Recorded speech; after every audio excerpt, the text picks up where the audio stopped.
My marriage to Amanda always seemed strong. 15 years together, 2 beautiful children, and a life that many would call perfect. We both worked hard to provide for our family, but we always found time to spend time together. A few years ago, I started dreaming of owning a yacht. The sea has always been my refuge, a place where I could feel real freedom. And when we finally raised enough money, this dream became a reality. We bought a yacht, which we named Amare, the Latin word for love.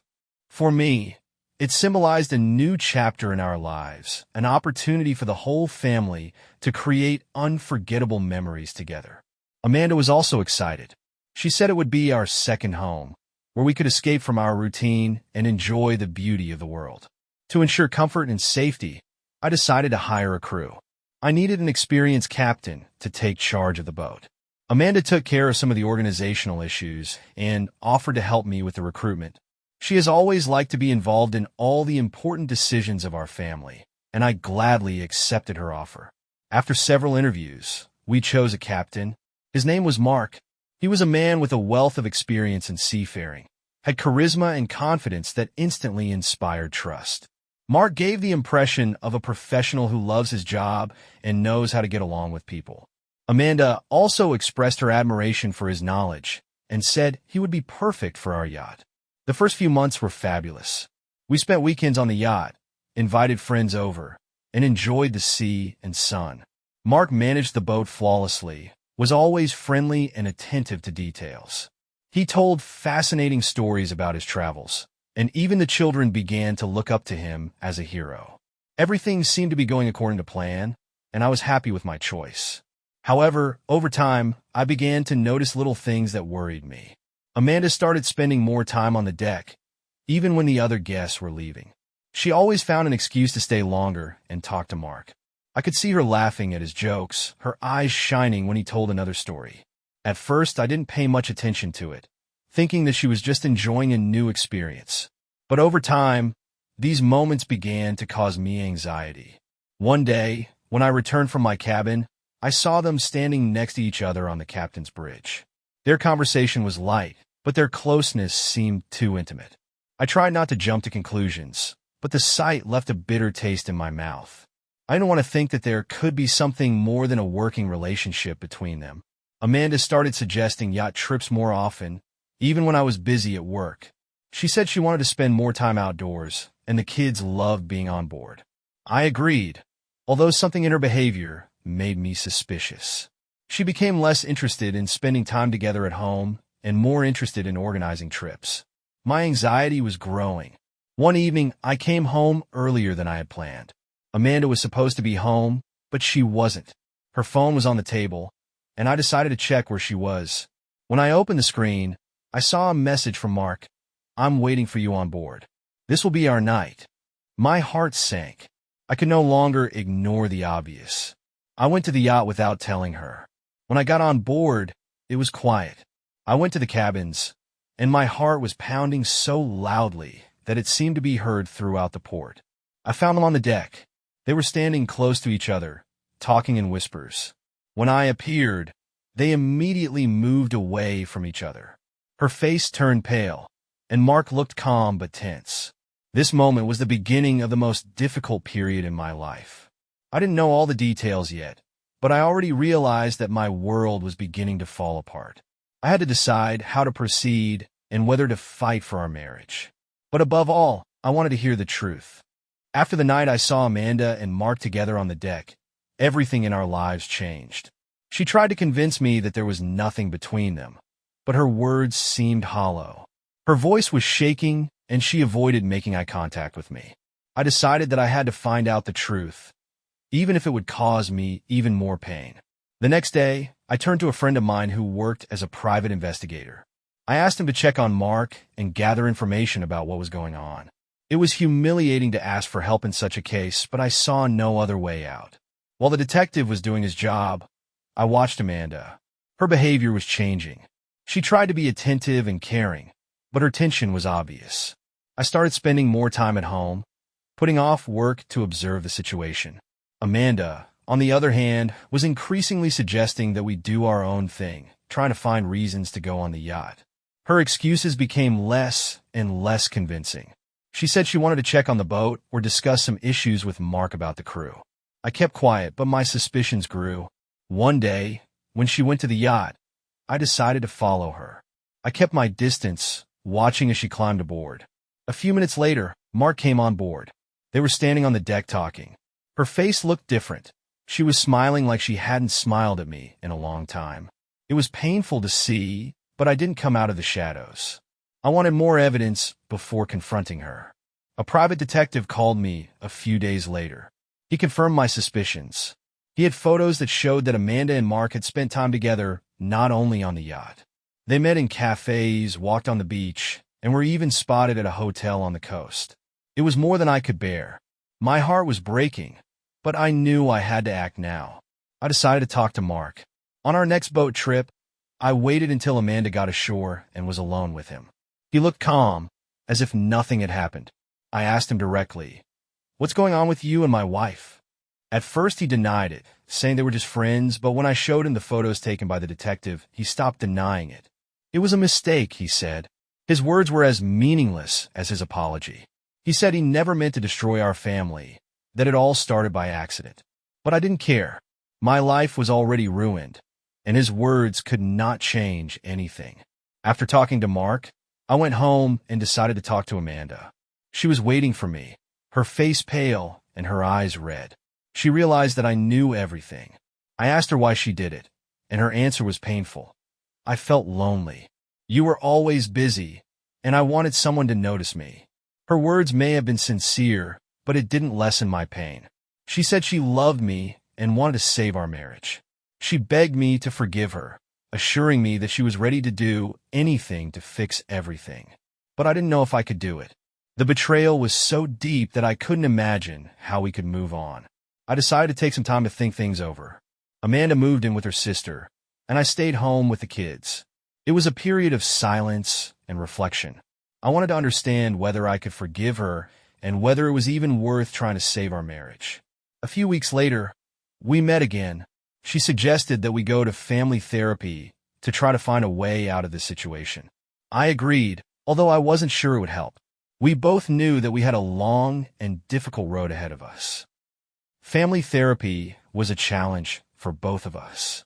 It required not only sincerity, but also a desire to trust each other again, which seemed almost impossible. From the very beginning, Amanda showed that she was ready to work on our relationship. She honestly admitted her mistakes, talked about her feelings, and explained why she did what she did. But this did not relieve her of her responsibility, and it was hard for me to accept. At the first sessions, we talked about what brought us to this point. The psychologist explained that infidelity often occurs because of unresolved problems in relationships.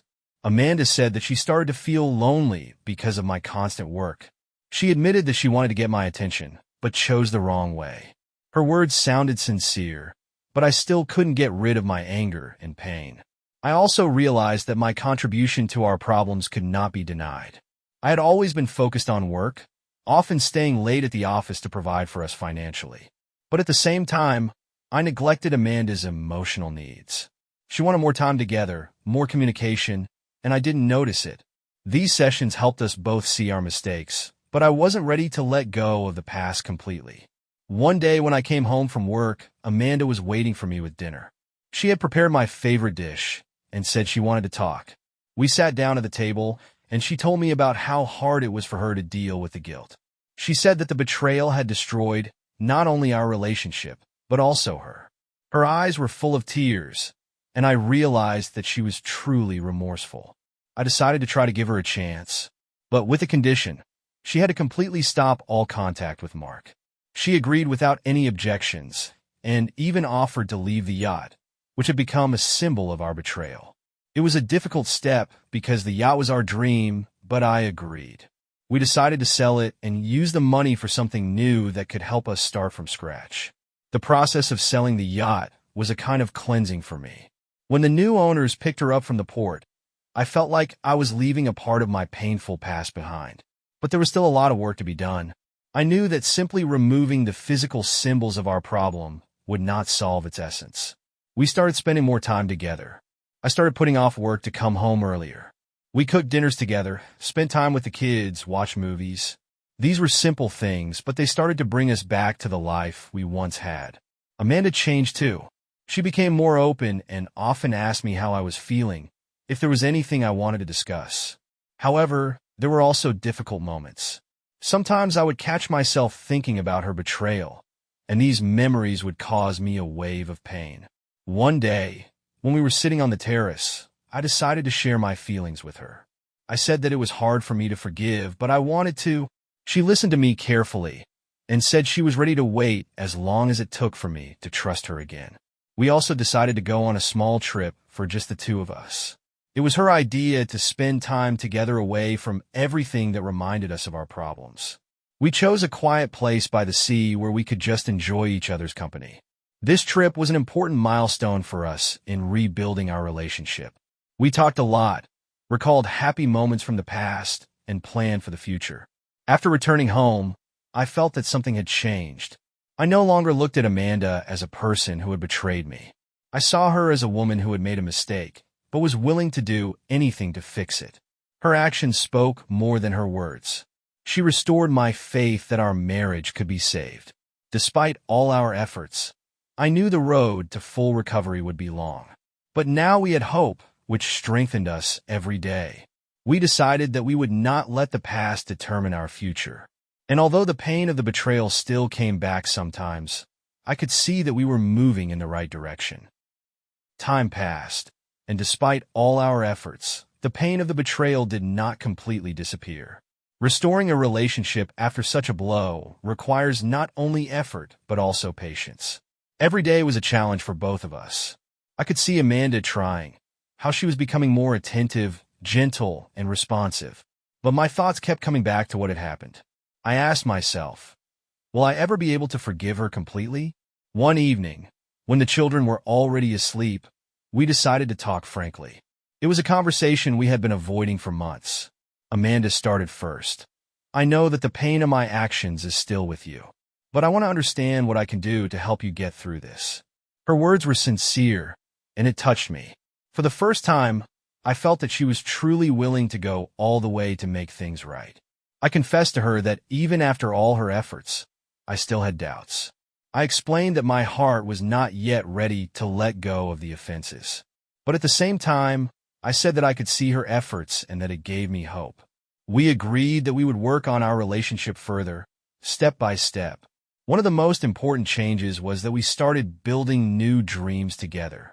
We decided to tackle a project that would be important to both of us. Amanda suggested opening a small cafe on the coast where we could work together. I thought the idea was interesting, and we started planning. This project became a symbol of a new beginning for us. But even with these positive developments, the shadow of the past sometimes returned. Once, when we were walking on the beach, I saw a man who reminded me of Mark. My emotions instantly rose to the surface. Amanda noticed my change in mood and asked me what was wrong. I explained that I was feeling a wave of jealousy and anger, even if it was only a coincidental resemblance. She took my hand and said, "You have a right to these feelings, but know that I am here, and we will overcome this together." This moment was important for both of us. We realized that we cannot avoid painful memories, but we can experience them together.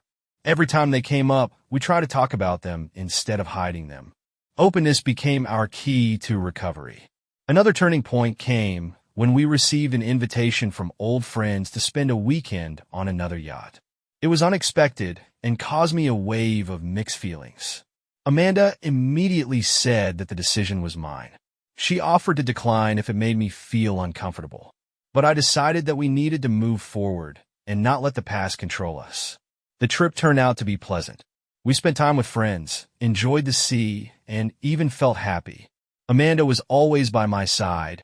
Her attention and care helped me feel more confident. It was another small victory on our way to recovery. However, the biggest culmination came when I realized that I was ready to forgive her completely. It didn't happen at any particular moment, but rather as a result of all our efforts. I saw that Amanda had really changed. She proved her love and devotion not with words, but with actions. I decided to arrange a surprise for her. It was a small ceremony to renew our marriage vows. I invited our children and a few close friends. When Amanda found out about it, her eyes filled with tears. We promised each other to work on our marriage and never again let mistrust or indifference destroy what we had built over the years. This culmination was the beginning of a new stage in our lives. We realized that our love was stronger than all the difficulties. Although the path to this point was not easy, it was worth every effort. After renewing our marriage vows, I felt that a new era had begun in our lives. We were no longer the same couple we were at the beginning of our journey. We had experienced betrayal, pain, and doubt, but we were able to find the strength to move on. Our love became different, more conscious and mature. The ceremony was modest, but full of emotions. Our children, standing next to us, held our hands, and it reminded me that family is something worth fighting for. Amanda looked happy. Her eyes were shining, and I could see real remorse and determination in them. When she spoke her vows, her voice trembled, but she was confident. She promised to never let doubt or loneliness destroy our relationship again. Her words touched me to the core. After this event, we decided to change our lives a bit. We moved to a new house, leaving behind the old one that reminded us of past problems. The new house became a symbol of a new beginning. We furnished it together, spent a lot of time at family dinners and walks. Every day was a step forward to building a stronger bond. Amanda decided to leave her job for a while and focus on her family. She often said that she wanted to make up for lost time, to be closer to the kids and to me. She organized board game nights, movie nights, even planned small weekend trips. Her initiative and energy made me believe that we were on the right track. But even with these changes, I realized that rebuilding trust was a long process. There were moments when memories of her betrayal came back, causing doubts and pain. Amanda was always there for me when I shared my feelings.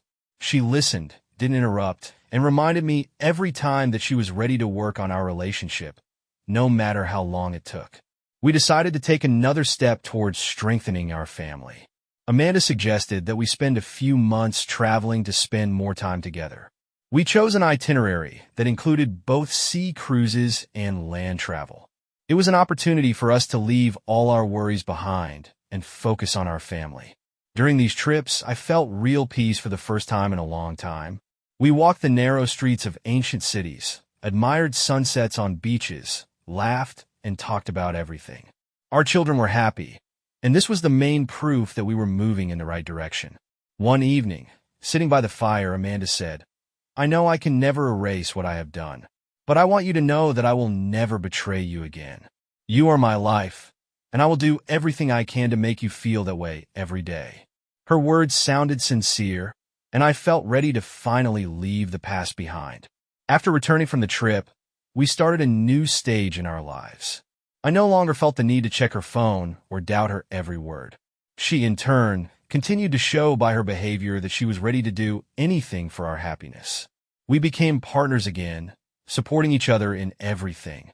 Our children also noticed the changes. They often said that we started laughing more and spending time together. Their joy was the greatest gift to me. I could see that our efforts were not in vain.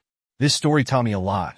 It showed me that betrayal is not the end if both parties are willing to fight for their relationship.